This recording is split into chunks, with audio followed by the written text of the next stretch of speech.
Hello everyone.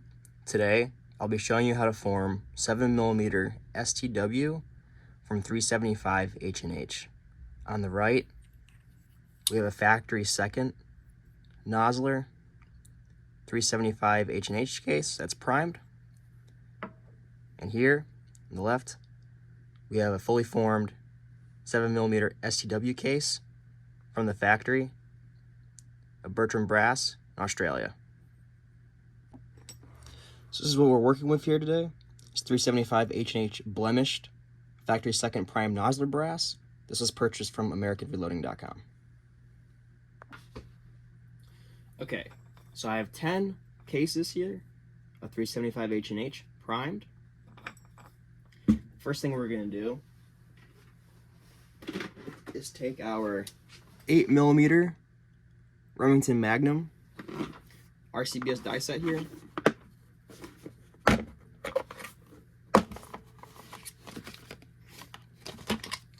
We're going to take our sizing die and we're going to remove the expanding mandrel from it.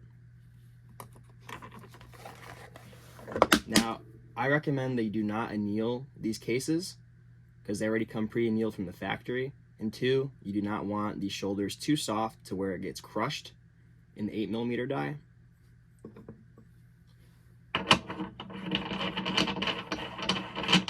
I'm just going to screw this in until it just touches the shell holder.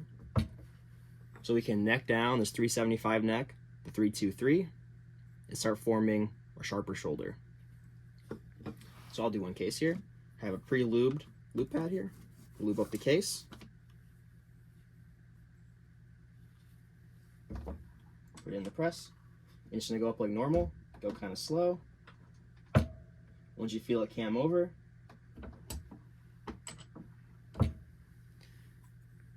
now we have a 375 H&H case with an 8mm neck on it. Okay, so I went ahead and did 10 cases here. As you can see, we resized all these 375 H&H cases down to 8mm. Now the next step is to unscrew your 8mm sizing die.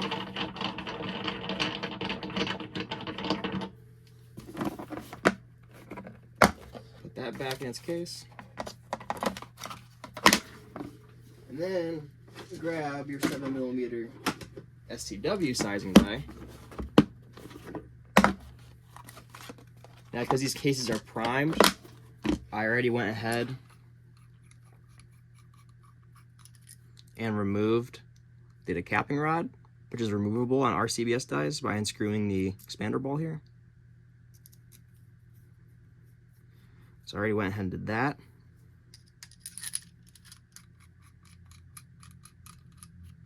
Now I'm going to screw my sizing die into my press.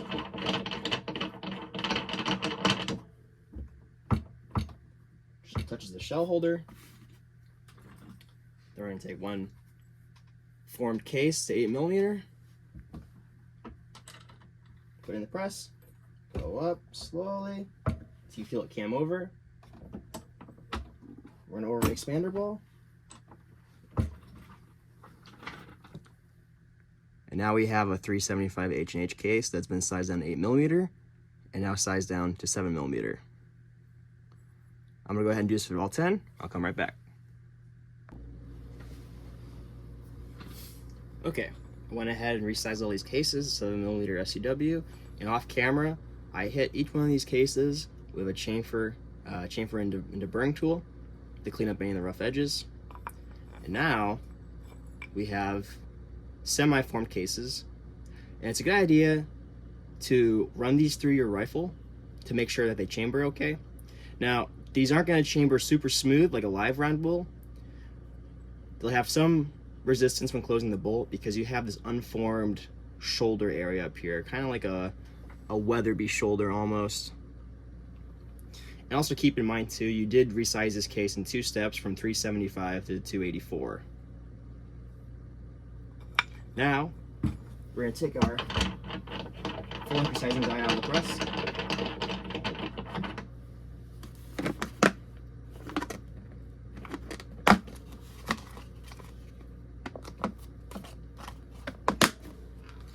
And our next step now is to work up a fire forming load for these cases. What I am going to use is this. This is from American Reloading, MP249. So it says it's like Blue Dot, but it acts like Unique. And this is a flake type pistol shotgun powder. And what we're going to do is we're going to load these cases up with a fire forming load and a cheap projectile to form out the final cases.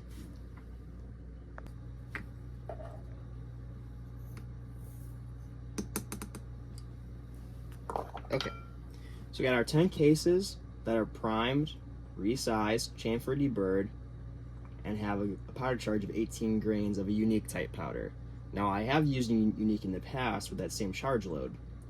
Now, if you don't know what charge to use, it's best recommended to look in a reloading manual at cast bullet selection. Now, 7mm STW does not have a cast bullet selection that's all that great. But what we do have is 300 H&H cast bullet reloading data.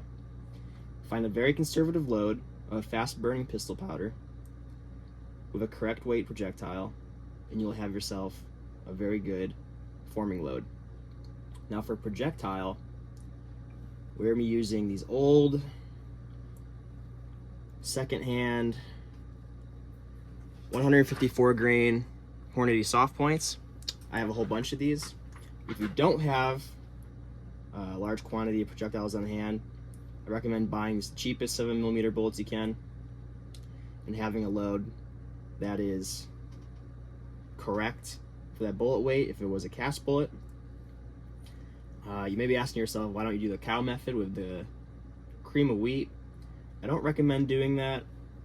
One, because it makes a mess, and two, you want to get a good fire form on this case. And by having a projectile seated on top of the case, you have stability. When you chamber this round, you have stability here in the belt where the headspace is. And by having the bullet jammed softly into the lands, you have stability here in the front where the shoulder and neck are.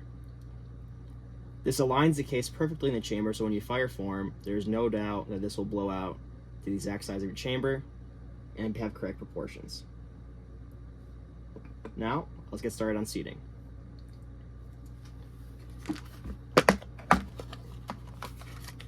Grab our seating die.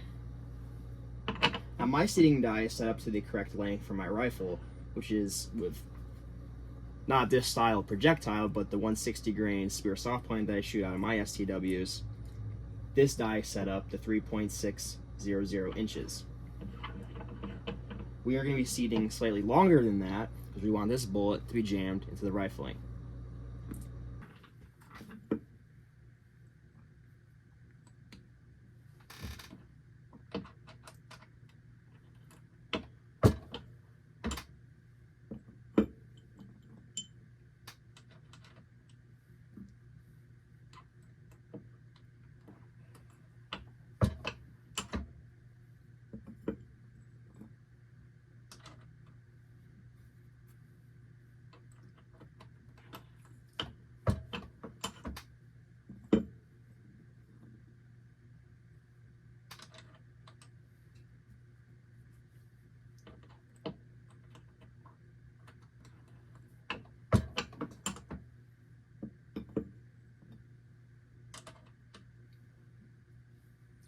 Now you may be noticing that these bullets are extremely long and my die is not even locked down all the way.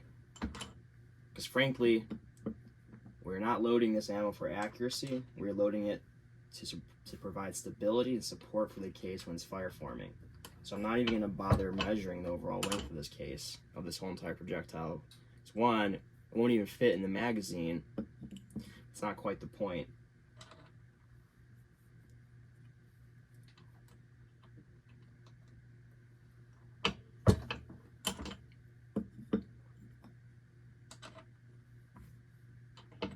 Last one here.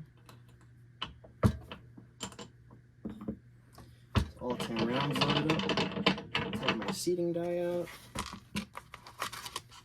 Put that back in its case.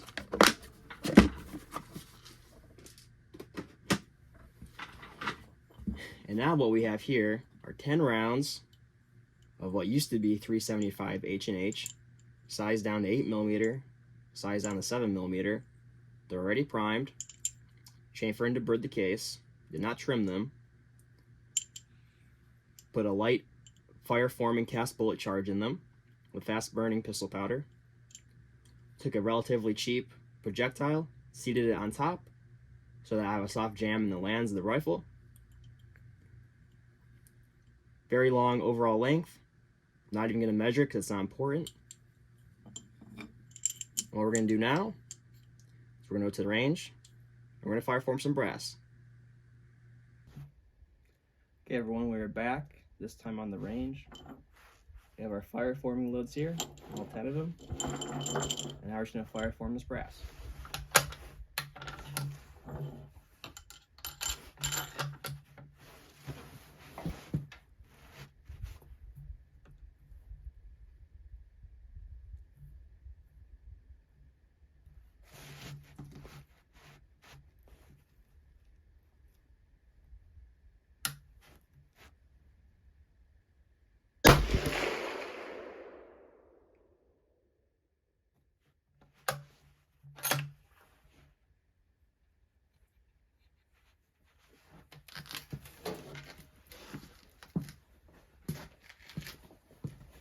As we can see, that fire formed just nicely.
Currently 12 degrees Fahrenheit right now, so I'm ready to go back inside.